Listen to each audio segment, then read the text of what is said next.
అందరూ నమస్కారం.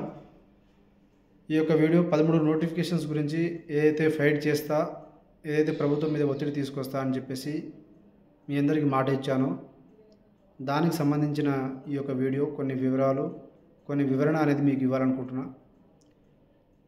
అయితే ఏప్రిల్ 1వ తారీఖు తర్వాత ఏం జరిగిందంటే, సడన్గా Hyderabad central university land issue అనేది బయటకు వచ్చింది. సో మీడియా అటెన్షన్ మొత్తం దాని మీదనే పోయింది. సో అది అయిపోయిన తర్వాత అయినా నేను ప్రెస్ మీట్ పెట్టి మాట్లాడదామని అనుకున్నా.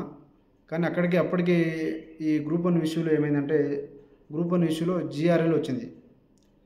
దాంట్లో ఎంత అనుమానాలు ఉన్నాయంటే, వాళ్ళందరూ వచ్చి అన్నా దీని మీద మాట్లాడాలి, ఇంత అన్యాయం జరిగింది, నువ్వు మాట్లాడితే ఇష్యూ కొంచెం బయటకు పోతుంది, మీరు సపోర్ట్ చేయండి అని అంటే, అరే నేను అందరి గురించి మాట్లాడుతున్నప్పుడు, అందరి గురించి ప్రయత్నం చేస్తున్నప్పుడు క్లియర్ కట్గా ఎవిడెన్స్ మన దగ్గర ఉన్నప్పుడు మనం మాట్లాడకుండా ఉంటే కరెక్ట్ కాదని చెప్పేసి నేను మాట్లాడడం మొదలుపెట్టిన.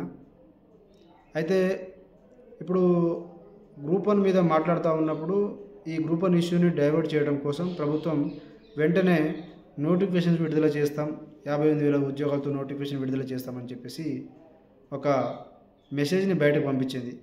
సో అలా అయినా మనం సక్సెస్ అయినట్టే ఒకటి. రెండోది, వాళ్ళు అలా అయినా కూడా గ్రూప్ 1 మీద మనం తీసుకొచ్చే ఒత్తిడిని ప్రభుత్వం డైవర్ట్ చేయడం కోసం నోటిఫికేషన్ విడుదల చేసినా అలా అయినా మనం సక్సెసే ఒకటి. రెండోది, మొన్ననే గవర్నర్ యొక్క సంతకం కూడా అయిపోయింది కాబట్టి ఎస్సీ వర్గీకరణ మీద. సో ఈ లోపుట ఒక వారం 10 రోజుల్లో ఈ గ్రూప్ 1 సమస్య, దీని యొక్క ఇంటెన్సిటీ, దీని మీద ఉన్నటువంటి జరిగినటువంటి అన్ని అవకతవకలు అన్నీ కూడా బయట పెడతాం. ఈ యొక్క సమస్య మీద కూడా మనం మాట్లాడి దీన్ని ఏ స్థాయిలో తీసుకుపోవాలో ఆ స్థాయిలో తీసుకుపోతాం కాబట్టి, సో ఈ సమస్య సద్దుమణిగే లోపట, లేదంటే గ్రూప్ 1 సమస్యకు పరిష్కారం దొరికే లోపట కూడా ప్రభుత్వం స్పందించకపోతే, అప్పుడు మనము ఇంకా ప్రభుత్వాన్ని బలంగా అడగడానికి, మనము మీరు ఇచ్చినటువంటి 13 నోటిఫికేషన్స్ ఏదైతే అన్నారో దాని మీద ఫైట్ చేయడానికి ఇంకా మనకు బలమైనటువంటి ఒక అవకాశం దొరుకుతుంది. కాబట్టి నేను అందుకోసం వెయిట్ చేస్తా ఉన్నా. అండ్ ముఖ్యంగా ఏంటంటే, సో ఇప్పుడు మనం ఉద్యమం చేయకుండా నోటిఫికేషన్ విడుదల అవుతున్నాయంటే సంతోషమే, దానికి మనం బయటకు వచ్చి టైం వేస్ట్ చేసుకోవాల్సిన అవసరం లేదు. కానీ 563 పోస్టులతో వచ్చినటువంటి గ్రూప్ 1 ఇష్యూని అన్ని పొలిటికల్ పార్టీస్ సపోర్ట్ ఉండి, అన్ని సంఘాల సపోర్ట్ ఉండి, వీళ్ళకి ఇంత తీవ్రంగా అన్యాయం జరుగుతున్నప్పుడు, మీకు ఒక నిమిషంలో మీకు చెప్తా. గ్రూప్ 1 మెయిన్స్లో 21,093 మంది రాస్తే, జనరల్ ర్యాంకింగ్ లిస్టులో అంటే GRLలో 21,103 మంది 103 మంది ఎట్లా వస్తారు? అంటే 10 మంది ఎక్స్ట్రా ఎట్లా వస్తారు? ఇది తప్పు కాదా? పోనీ రెగ్యులర్ ఫ్యాకల్టీతో మీరు ఎవాల్యుయేషన్ చేపిస్తా అన్నారు, మరి దాని ప్రకారంగా 2004లో రిటైర్ అయిన మనిషితో ఎట్లా దిద్దిస్తారు? ఇది తప్పు కాదా? పోనీ మెయిన్స్లో వాళ్ళకి ఇంగ్లీష్లో మెయిన్స్ రాసినటువంటి అభ్యర్థికి ఇంగ్లీష్లో 74 మార్కులు వస్తే 900 మార్కులకు 2 మార్కులు 3 మార్కులు వస్తుందా? ఇది తప్పు కాదా? దీని మీద ప్రశ్నించకూడదా? ఈ పాయింట్ని బయట రేజ్ చేయకూడదా? అలాగే గ్రూప్ 1లో ప్రిలిమ్స్ ఒక హాల్ టికెట్, మెయిన్స్ ఒక హాల్ టికెట్.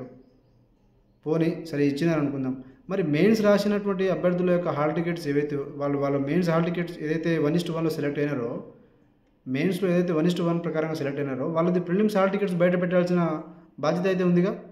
మరి ప్రిలిమ్స్ రాకుండా డైరెక్ట్ మెయిన్స్ హాల్ టికెట్ పట్టుకొని రాసిన వాళ్ళు ఉండొచ్చు, మరి అలా రాస్తే అది తప్పు కదా? అలాగే 18-19 సెంటర్లలో కోటి ఉమెన్స్ కాలేజీలో 74 మందికి ఎట్లా ర్యాంకులు వస్తాయి? మరి దాన్ని ప్రశ్నించకూడదా? అలాగే 9 మంది ఉర్దూ మీడియం అభ్యర్థులు ఎగ్జామ్ రాస్తే దాంట్లో 7 మెంబర్స్కి 450+ మార్క్స్ వచ్చినాయి, మరి అది తప్పు కదా? దాని మీద ప్రశ్నించకూడదా? మీరు చెప్పండి. సో ఇలా అనేక రకాలుగా, ఇప్పుడు అసలు మనకు ఇంతకుముందు పేపర్ లీక్ అయినప్పుడు అసలు దాని మీద ఏం విచారణ చేసినారు? ఆ పేపర్లు లీక్ అయినాయి, మరి బయట లీక్ అయిన తర్వాత మరి వాటి మీద ఏం విచారణ చేసుకున్నారు? ఎవరిని శిక్షించినారు? అదైనా బయట పెట్టాలిగా, అది లేదు. మరి మీరు అసలు ఈ నోటిఫికేషన్లో జియో నెంబర్ 29 తీసుకొచ్చి, మరి జియో నెంబర్ 29 కరెక్టే అనుకున్నప్పుడు మళ్ళీ నెక్స్ట్ నోటిఫికేషన్ జియో నెంబర్ 55 ఎట్లా తీసుకొస్తారు? అంటే దీని అర్థం ఏంది? ఏమని అర్థం చేసుకోవాలి?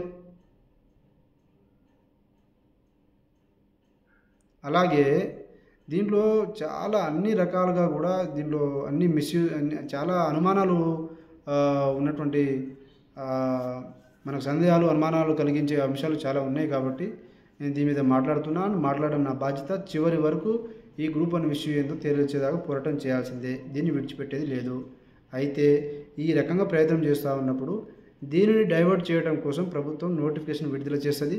విడుదల చేసినా కూడా మనం సక్సెస్ అయినట్టే.